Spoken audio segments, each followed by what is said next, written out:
Founders. Some of my family know that I absolutely adore weddings. And I sometimes like attending them too, by the way, for you cheeky guys laughing. Yeah, I'm a bit of an experienced hand, in particular an experienced finger here as well. So for those of you who don't know much about me, I'm bit of the Henry VIII of the Ghazali family. My wife is looking at me there, glaring at me, but those days are over, darling, I love you. And, well, the other thing, of course, is I never prepared a speech. I'm not good at preparing speeches. I make a living out of talking. So I have these Marriott cards here, which I wrote, scribbled something on when I think in the middle of changing a kid's dirty diaper. So it wasn't very productive. But I'll read through this one. I was slightly surprised my father's speech was about 25 seconds. He started crying at the end of that to get out of it very quickly. Nice try that. Normally, it's very difficult to keep him quiet. As many people in this room would testify to. So this is a very interesting union. The Ghazali clan and the Hartley clan.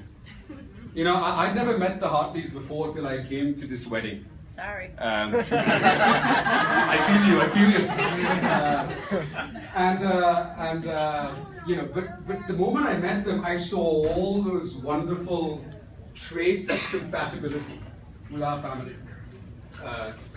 Sense, patience, subtlety. Subtlety is one of our greatest strengths. My father in particular is a bastion of subtlety, for those of you who don't know that. And so this is an absolute match made in heaven as far as two families go. So I don't think we're going to have any issues on that front. But Rebecca, I need to give you a little bit of advice. No, hear me out first, hear me out. It's not that bad. We're an intimidating family. In particular, your two new sisters, Toliana and Sana. You need to watch out, right? And there was a reason why I'm now a balanced individual, because I married a taller woman than me. So it keeps me in good stead. But whatever you do, just never listen to them. So come to me if you need any advice, you'll be super free. If you're trying to get in touch with me, call my father. More than happy. Now, what about Shamyle though, right? Shamyle's a funny one. In many fronts, but I would explain. So I was extremely confused when Shamyle was born. In case you think I'm a year older than him, which you should think, please do. I'm not, I'm about 13 years older. And Shamyle arrived, and I remember when I found out that Shamyle was due, it was like, one of those, 12, 13-year-old adolescent moments thinking there's something really freaky going on in your house. Something wrong with your mother and your father. I knew there was something wrong with him, but now there's something wrong with my mother as well. And for a teenager to find that out was really, really disturbing. Because you go to school and you're thinking about reproductive measures for the future at that age, and then you find out, well, you can have a baby in the house. Well, just like that one. Shamyle was just like that one. And then Shamyle came along and totally disrupted my teenage life. It went absolutely upside down because I was sadly a very caring brother. So I used to get back from school, spend all my time with Shamyle. I would sleep with him every night. I would sing him all the nursery rhymes he knows. But sadly, when he was 5 years old, I left for the UK for my education, and I never came back. And since then, I've been out of Pakistan. Whew, thank God for that. And so I missed a lot of his life. Really a lot of his life. But I can tell you my fondest memories are coming back from mom and dad, don't listen to this, at a relatively drunken night, and finding out that Shamyle is still waiting for me to go to bed. And he would go to bed, what a wuss, right? He would go to bed until his big brother was back, And it would sometimes be 2 in the morning. And I would come and put him to bed. But I also remember, and this is going to sound really sad, talking to him about economics, how the world works, giving him lectures about relationships. This is the funny part, right? I was giving him lectures on relationships. I didn't know what was due to come in my own life afterwards. And I'm kind of hoping Shamyle let all that stuff out the other end. But I will tell you one story about that. And that one story was he liked a girl. And it was a girl who we kind of knew very well, and the parents also knew our parents very well. Extended family of his. That's really, really dodgy, right? And then Shamyle said, "What do I do?" And he said, "Man, you should tell her how you feel. Don't be afraid, say what you feel." I kind of thought he'd do it a bit better. And instead he went and kind of said, "I love you." Something to the effect. And the girl was so offended, we had a family crisis on our hands. It really was a family crisis. There were people mediating, all kinds of things going on. And Shamyle was about, I think, 15 or something at that point. I think that was the last time he ever took any advice from me. Good man, good man. And I've never seen that girl ever since. Although she's still part of our extended family. Very extended family. Please don't worry, that stuff doesn't happen.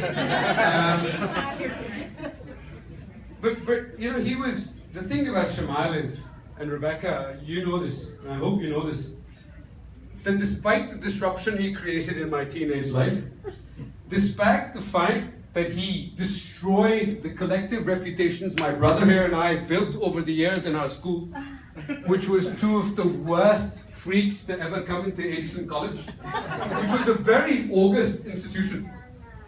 Shamyle completely wrecked that, right? Because he went and became #1 in just about everything. Became the head boy. I used to get grabbed by the hair by the head boys and slapped around when I was at that school, and Shamyle became the head boy of that school, which was a major disappointment. I'm not going to forgive you for that. But the thing about him was, he always underrated himself, and I would always say, at the end of the day, you will be #1. You will be the head boy of that college, and you will get that medal that says you are the best leaving school boy in that college. But the key thing I always said to him was self-belief, and believe in yourself, and only good things will happen. But I've got to say, in many ways, I don't know how my brother Hassan feels, but you have put us to shame. Because you are, mate, a bit sometimes stupid, right? What was that stuff about the rodents and stuff going on over there? I don't know who the bunny was. Does anyone know who the bunny is? Who is the bunny and who was the squirrel? Does anyone know who the bunny is? Point out the bunny. Hands up, bunny? Oh, you're the bunny. And the squirrel? At the end of the day, you're hairy rodents. That's fine with me.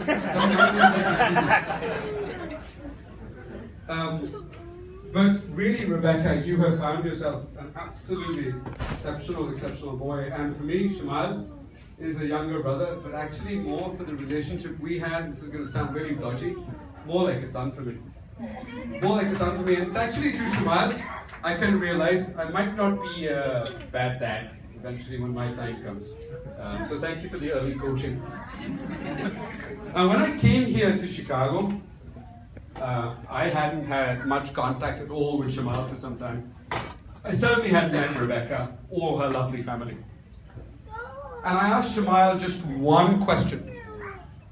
And that question was, why do you want to marry her?